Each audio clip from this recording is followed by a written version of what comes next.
Hey, salut la gang, c'est JP pour l'école du jeu et aujourd'hui je vous propose de regarder en détail Détective, le sang de la rose. Ce petit jeu pour 1 à 6 joueurs qui se joue en environ 60 minutes.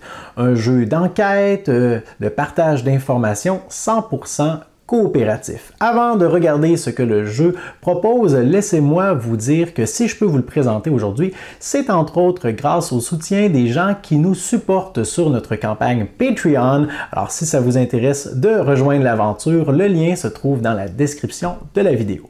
L'école du jeu, en partenariat avec la boutique L'Imaginaire, au-delà de vos attentes.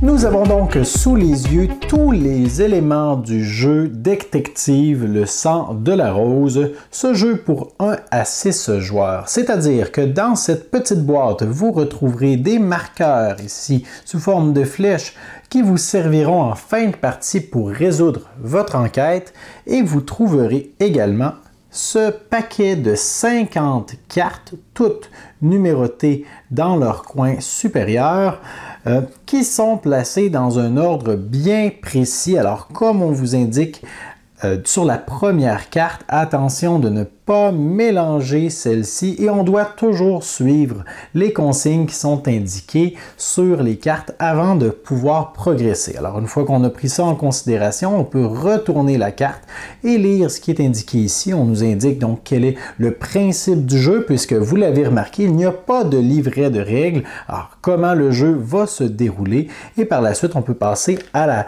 carte suivante. Ici on nous indique le but du jeu, puis on peut retourner la carte pour lire l'introduction que je vais vous laisser découvrir lorsque vous allez explorer le jeu par vous-même. Alors on nous met un peu de contexte et les informations qui se trouvent dans l'introduction peuvent être utiles dès le départ et ensuite on vous indique comment créer la scène de crime. Alors oui, la scène de crime va être une scène en 3 dimensions que vous allez construire en suivant les indications sur les cartes et vous allez la construire en utilisant la boîte de jeu. On trouvera donc des indications pour nous indiquer comment placer les 5 cartes qui vont former la scène de crime. Alors chacune de ces cartes a un côté qui sera visible et un endos également. Alors on va tout simplement placer les cartes en utilisant les 2 parties de la boîte comme indiqué sur notre petit plan ici. Il est possible que certaines cartes se chevauchent. Alors, je vous montre juste ici comment il est facile d'assembler cette scène. Alors, on a ici une partie et on aura également une rivière à placer au fond de la boîte, ainsi qu'un petit pont qui va être recourbé comme ceci. Et nous voilà prêts à jouer maintenant avec notre scène de crime qu'il sera possible de consulter en cours de partie sans déplacer les éléments, mais il sera possible de la retourner dans tous les sens pour prendre connaissance des différents éléments qui peuvent s'y trouver. Et finalement, une dernière manipulation avant d'être prêt à débuter la partie et à expliquer un peu plus concrètement comment est-ce qu'on peut jouer. Une carte est placée de côté, ce sera la première carte de ce que nous allons appeler éventuellement les archives. Puis ici, on nous indique combien de cartes chaque joueur aura en main pendant la partie. Ça varie selon le nombre de joueurs. Dans une configuration à 3 joueurs, tout le monde aura 3 cartes dans ses mains. Par la suite, on peut commencer à distribuer les cartes aux différents joueurs. Alors voilà la première main de cartes pour un autre joueur et on pourrait procéder ainsi pour chacun. Et puis lorsque tout le monde a récupéré sa main de cartes, on est prêt à débuter. La partie va se dérouler jusqu'à ce qu'on ait complètement épuisé le paquet et chacune de ces cartes renferme des informations qui peuvent ou non être utiles à la résolution de l'enquête. À son tour, le joueur actif a 2 actions possibles.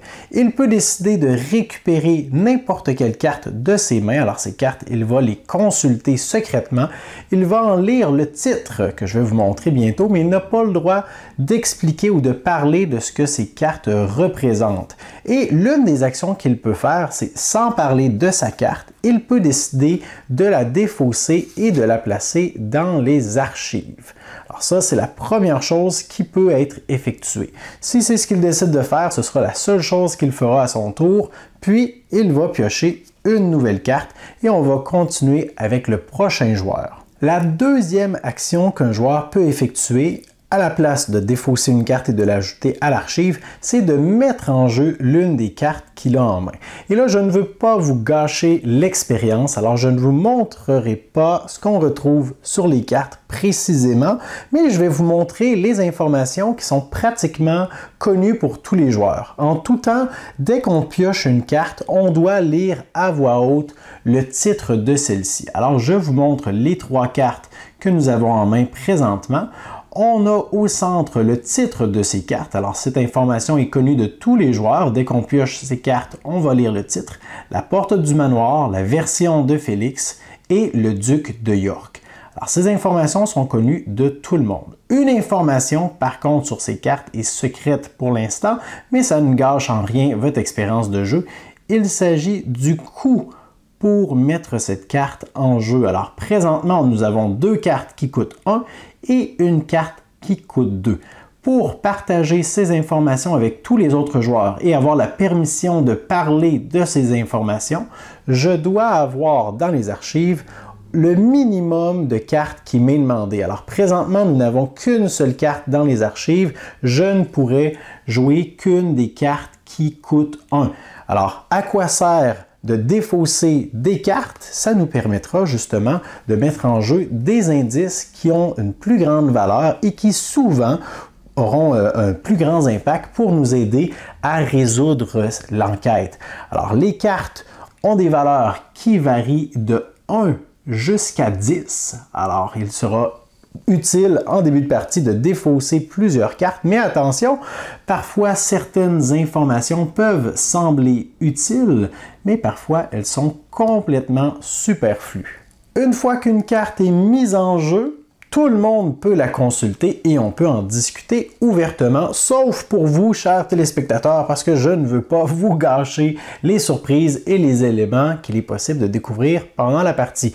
Rien ne me prouve que dans votre partie, vous décideriez de mettre cette carte en jeu, peut-être que vous décideriez de l'ignorer et de la défausser à la place. Donc, on ne peut parler que des informations qui sont sur la table, mais on peut garder en tête, par contre, les informations que nous avons vues passer dans notre main et que nous avons décidé de défausser. Au terme de votre enquête, lorsque vous aurez récupéré tous les indices que vous aurez jugés pertinents et que vous les aurez placés sur la table, vous devrez répondre à 5 questions.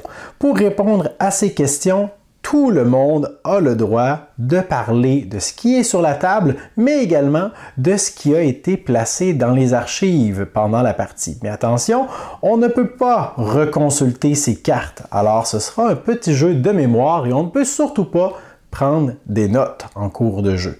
Et pour répondre à ces questions, bien évidemment, je ne peux pas vous montrer les cartes, mais vous allez épingler ces petites flèches sur votre carte, sur les éléments de réponse, et lorsque vous retournerez la carte, vous verrez les bonnes réponses. Certains points vous seront alloués selon si vous avez eu raison ou si vous avez eu tort. Puis, au terme de la partie, on vous donnera un score selon votre pointage.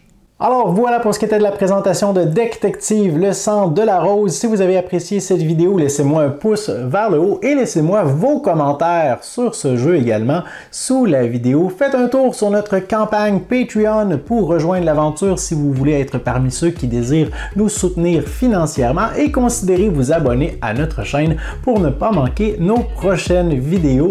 Et je vous dis finalement merci pour votre écoute. À la prochaine!